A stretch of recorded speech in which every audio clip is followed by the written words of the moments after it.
আসন্ন ঈদুল আজহাকে ঘিরে বড় পর্দায় দর্শকদের জন্য নতুন চমক নিয়ে আসছে বহুল আলোচিত সিনেমা রকস্টার।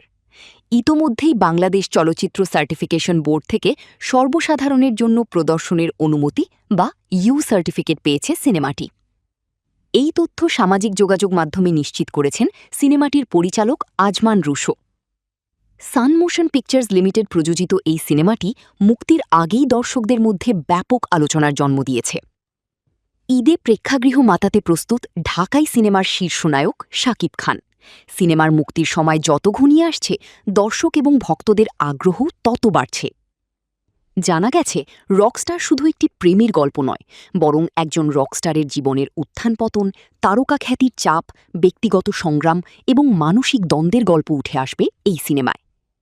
চলচ্চিত্রটির অন্যতম বড় আকর্ষণ হল শাকিব খানের সঙ্গে থাকা ৩ নায়িকা। গল্পে গুরুত্বপূর্ণ চরিত্রে দেখা যাবে ছোট পর্দার জনপ্রিয় অভিনেত্রী সাবিলা নূর, অভিনেত্রী ও মডেল তানজিয়া জামান মিথিলা এবং সুনিধি নাইককে। সম্প্রতি সিনেমাটির নতুন টিজার প্রকাশের পর সামাজিক যোগাযোগ মাধ্যমে আলোচনা আরও বেড়েছে। টিজারে শাকিব খানের নতুন লুক এবং গ্ল্যামারের উপস্থিতি দর্শকদের নজর কেড়েছে। বিশেষ করে ৩ নায়িকার উপস্থিতি গল্পের নতুন রহস্য তৈরি করেছে। দর্শকদের মনে এখন একটি প্রশ্নই ঘুরছে, শেষ পর্যন্ত রকস্টারের জীবনে কী ঘটতে যাচ্ছে। চলচ্চিত্র সংশ্লিষ্টদের ধারণা, আসন্ন ঈদে ঢালিউডের বক্স অফিসে নতুন রেকর্ড গড়তে পারে রকস্টার। এখন দেখার বিষয়, মুক্তির পর দর্শকদের প্রত্যাশা কতটা পূরণ করতে পারে বহুল আলোচিত এই সিনেমা।